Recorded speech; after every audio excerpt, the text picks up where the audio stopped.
Hello dear friends, मैं Shiv sir ground teach study platform में आप सभी का स्वागत करता हूं। दोस्तों, थोड़ी सी देर से सही पर 100% करेक्ट आंसर की गारंटी है यहाँ पे। ठीक है, कि सत्यता होगी। देखिए, हम लोग सी टेट अगस्त 2023 के पेपर 2 का मैथ का हम लोग आंसर की यहाँ पे देखने वाले हैं कि क्या क्या आंसर हो सकती है, क्या क्वेश्चन विलोपित हो सकते हैं, किस पे आप दावा लगा सकते हैं। कंप्लीट बात करेंगे। साथ ही यदि आपने अभी तक अदर पेपर का आंसर मैच नहीं किया है तो हमारे डिस्क्रिप्शन बॉक्स से या आई बटन से आप वह वीडियो देख पाएंगे। पूरे वीडियो आपको मिल जाएंगे। तो चलिए हम लोग स्टार्ट करते हैं मैथ का क्वेश्चन नंबर 1। तो आप देखेंगे यहाँ पे हम पार्ट 2 गणित एवं विज्ञान मैथमेटिक्स एंड साइंस के पोर्शन पे आ चुके हैं। इससे पहले आप सीडीपी नहीं देखें तो आप जा करके डिस्क्रिप्शन बॉक्स में मैच कर पाएंगे। साथ ही आपको सेट से नहीं घबराना है। कोई भी सेट हो, क्वेश्चन सभी में सेम होते हैं, केवल ऊपर और नीचे हो सकते हैं, नंबरिंग चेंजिंग होंगी।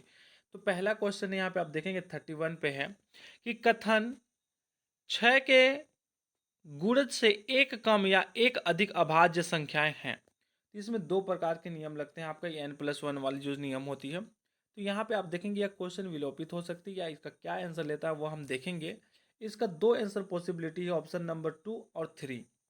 अब देखते हैं कि यहाँ पे कौन सा क्वेश्चन आ सकता है। ठीक है, चलिए इसी के साथ हम लोग अगला क्वेश्चन की बात करें तो 32 आपके सामने आता है। आप देखेंगे कि गणित की एक शिक्षिका अपने विद्यार्थियों के समक्ष निम्नलिखित समस्याएं रखती है। तो इसका सही आंसर क्या होगा वह आपको ए बी सी तीनों पहले स्टेटमेंट को पढ़ना है। तो टाइम ज़्यादा ना लगे आपको, इसलिए मैं अभी पहले सही आंसर आपको बताते जाता हूँ। तो आप देखेंगे 32 का सही आंसर हो जाएगा, वह होगा आपको ऑप्शन नंबर 4 हो जाएगा। ए और बी एकात्मक विधि का आधारित दैनिक जीवन की समस्याएं हैं। इसी के साथ हम लोग अगला क्वेश्चन देखें, क्वेश्चन नंबर 33 कि एक शिक्षिका अपनी कक्षा में दैनिक जीवन की परिस्थितियों में से विभिन्न उदाहरणों की चर्चा करती है। जैसे कई अन्य पटरियों को पार करती हुई रेल पटरी, दो अथवा अधिक सड़कों को पार करती हुई एक सड़क, अंग्रेजी वर्णमाला जैसे एच या जेड इत्यादि। तो ये देखिए यहाँ पे यह बोल रहा है कि ये जो पटरी है ये जेड की स्थिति बन रही हो, या ये दो पटरी है ये एच की स्थिति बन रही हो। तो यहाँ पे आपको बताना है। तो इसका जो सही आंसर हो जाएगा 33 का, वो हो जाएगा आपका ऑप्शन नंबर 2 हो जाएगा। बी और सी सही हो जाएगा। बी क्या है, तिर्यक छेदी रेखा, और सी है समांतर रेखा। इसी के साथ 34 की बात करें तो निम्नलिखित में से कौन सा गणित शिक्षण का सर्वाधिक उपयुक्त तरीका है, यहाँ पे पूछा गया है। 34 का जो सही आंसर हो जाएगा वो हो जाएगा आपका ऑप्शन नंबर 4 करेक्ट आंसर हो जाएगा। इसी के साथ 35 की बात करें कि निरंतर और व्यापक मूल्यांकन CCE के लिए निम्नलिखित में से क्या सही है। तो 35 का सही आंसर है आपका ऑप्शन नंबर 2 हो जाएगा। निरंतर और व्यापक मूल्यांकन में आकलन प्रक्रिया में पूर्व ज्ञान समझने के स्तर और अधिगम प्रक्रिया का आकलन सम्मिलित होना चाहिए। इसी के साथ 36 की बात करें, क्वेश्चन नंबर 36 है आपके सामने कि निम्नलिखित में से कौन से गणित में एक अवधारणा मानचित्र की आवश्यक विशेषताएं हैं। इसमें से जो सही आंसर है वो हो जाएगा आपका ऑप्शन नंबर 4 हो जाएगा। ए और बी दोनों हो जाएगा, या ए और बी दोनों हो जाएगा। इसी के साथ क्वेश्चन नंबर 37 की बात करें, आप यहाँ पे देखेंगे क्वेश्चन नंबर 37 कि गणित की प्रकृति के बारे में निम्नलिखित में से क्या सही नहीं है। तो गणित में यहाँ पे आप देखेंगे कि जो इसका ऑप्शन नंबर 2 है, स्कूली स्तर पर गणित में शिक्षार्थियों में विशिष्ट अभिवृत्ति आवश्यक होती है। और ऑप्शन नंबर सी है, गणित निगमनात्मक विवेचना पर आधारित है। ठीक है, तो निगमनात्मक विवेचना जो होता है ये तो कंफर्म है, तो यहाँ पे 3 तो होना नहीं चाहिए। यहाँ पे आंसर एक ही हो सकता है कि आपका ऑप्शन नंबर 2 हो, पर देखते हैं इसमें क्या लिया जाता है। इसी के साथ अगला क्वेश्चन की बात करें हम लोग, क्वेश्चन नंबर 38 की बात करें कि गणित की कक्षा में तर्क वितर्क के संबंध में निम्नलिखित में से कौन सा कथन उपयुक्त है। तो क्वेश्चन नंबर 38 का सही आंसर हो जाएगा, वो होगा आपका ऑप्शन नंबर 4 हो जाएगा। ए और डी सही हो जाएगा, ए और डी। इसी के साथ हम लोग अगला क्वेश्चन देखें, क्वेश्चन नंबर 39 है आपके सामने कि गणित में एक कंजेक्चर, ठीक है, गणित में एक कंजेक्चर क्या है। तो इसका सही आंसर हो जाएगा ऑप्शन नंबर 4, एक प्रतिज्ञप्ति या निष्कर्ष है जो बिना प्रमाण के एक अस्थायी आधार पर सत्य माना जाता है। इसके साथ क्वेश्चन नंबर 40 की बात करें, क्वेश्चन नंबर 40 है यहाँ पे कि निम्नलिखित में से कौन सा कथन गणित की पाठ्य पुस्तक के संदर्भ में सही नहीं है। तो क्वेश्चन नंबर 40 का सही आंसर हो जाएगा आपका ऑप्शन नंबर ए हो जाएगा। एक गणित की पाठ्य पुस्तक में केवल हल किए गए उदाहरण होने चाहिए।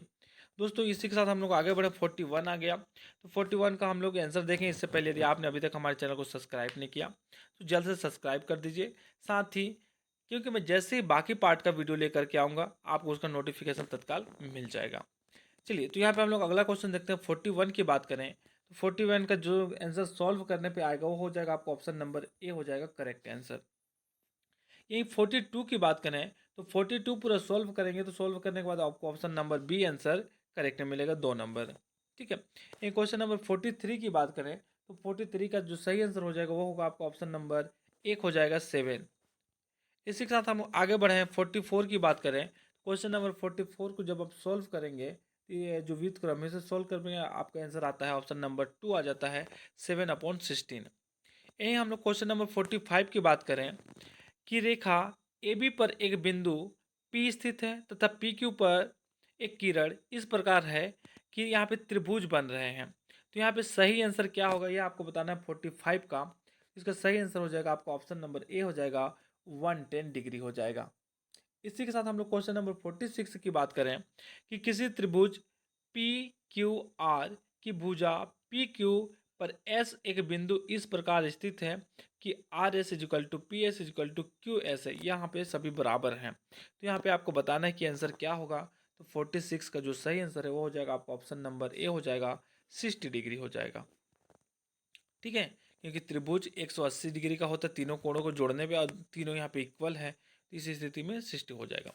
चलिए अगला देखें हम लोग क्वेश्चन नंबर 47 की बात करें तो 47 है, जब एक दुकानदार वस्तु ए को रुपए 384 पर बेचता है तो उसे 20% की हानि होती है। जब वह वस्तु बी को 400 पर बेचता है तो उसे 25% का लाभ होता है। यदि वह दोनों वस्तुओं को कुल मिलाकर 852 रुपये पर बेचता है तो लाभ या हानि ज्ञात करना। तो ये बहुत ही मस्त क्वेश्चन था, इसे आप कैलकुलेट अच्छे से कर सकते थे। इसका जो सही आंसर की बात करें तो इसका सही आंसर हो जाएगा आपका ऑप्शन नंबर 2 हो जाएगा, लाभ 6.5% हो जाएगा।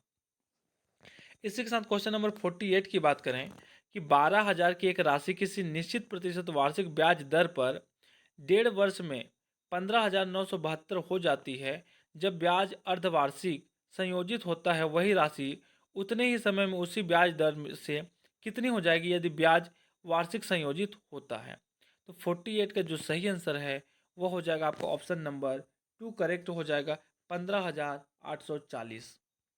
इसी के साथ हम लोग देखें 49 की बात करें तो क्वेश्चन नंबर 49 है, आप इसे पूरा सॉल्व करेंगे तो a-b का जो मान आएगा वो हो जाएगा आपका ऑप्शन नंबर 3 हो जाएगा -9 आएगा। सरलीकरण से क्वेश्चन था ये। हम लोग क्वेश्चन नंबर 50 की बात करें, यहाँ पे 50 को जब 50 को आप सॉल्व करेंगे तो सॉल्व करने के बाद जो आपका आंसर निकल करके आता है वो होता है आपका ऑप्शन नंबर 4 8 हो जाएगा यहाँ पे करेक्ट आंसर।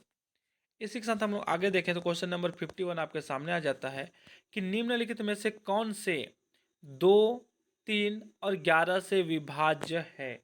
आपको यहाँ पे विभाजित करके देखना है, पूरे को चेक करना है।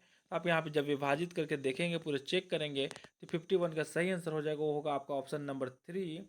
यहाँ पे ए और डी ये दोनों विभाजित होंगे, बाकी नहीं होंगे। ये हम लोग क्वेश्चन नंबर 52 की बात करें, जब आप इस समीकरण को सॉल्व करेंगे तो सॉल्व करने के बाद जो आपका आंसर आता है वो हो जाएगा आपका ऑप्शन नंबर 3 करेक्ट हो जाएगा। चलिए इसी के साथ हम अगला क्वेश्चन देखें तो क्वेश्चन नंबर 53 आपके सामने आता है कि सुनीता द्वारा प्री बोर्ड परीक्षा में प्राप्तांक नीचे दिए गए हैं, अंग्रेजी, हिंदी, गणित, विज्ञान, सामाजिक विज्ञान। ठीक है, तो ये पाई चार्ट है। तो इस पाई चार्ट या इस आंकड़ों का उपयोग करके सुनीता द्वारा गणित में प्राप्त अंकों को दर्शाने वाले त्रिज्य खंड का कोण कितना होगा वो आपको बताना है कि इस तरीके से आपको इसको कर लेना है और 1 2 3 4 5 5 भागों में आपको इसे डिवाइड कर लेना है। ठीक है, ये 5 भागों में और पूरे को यहाँ पे डिवाइड करने के बाद आपको बताना है कि क्या कोण बनेगा। तो यहाँ पे आप देखेंगे 52 का जो सही आंसर हो जाएगा, सॉरी ये कौन सा है 53 है, हाँ। तो 53 का जो सही आंसर हो जाएगा वो होगा आपका ऑप्शन नंबर 3 हो जाएगा 86.4 डिग्री हो जाएगा। यही 54 की बात करें तो आप देखेंगे 54 का कि किसी लंब वृत्तीय बेलन की लंबाई 1.2 मीटर है और इसका आयतन, हाँ, 4620 सेंटीमीटर क्यूब है। बेलन का वक्र पृष्ठ क्षेत्रफल क्या है यह आपको बताना है। जहाँ अगर पाई का वैल्यू की बात करें तो 22/7 लीजिए और यहाँ पे कैलकुलेट करके आपको बताना है। तो 54 का जो सही आंसर होगा वो होगा आपका ऑप्शन नंबर 2 हो जाएगा, 2640 हो जाएगा। इसी के साथ हम लोग 55 की बात करें तो यदि एफ, भी और ई क्रमशः कृषि त्रिज्या अनुसार प्रिज्म के फलकों, शीर्षों और किनारों की संख्याएं हैं तो निम्नलिखित में से कौन सा कथन सत्य है यह आपको बताना है। तो 55 का जो है वो सही आंसर हो जाएगा आपका ऑप्शन नंबर ए हो जाएगा। इसी के साथ हम लोग आगे बढ़े क्वेश्चन नंबर 56।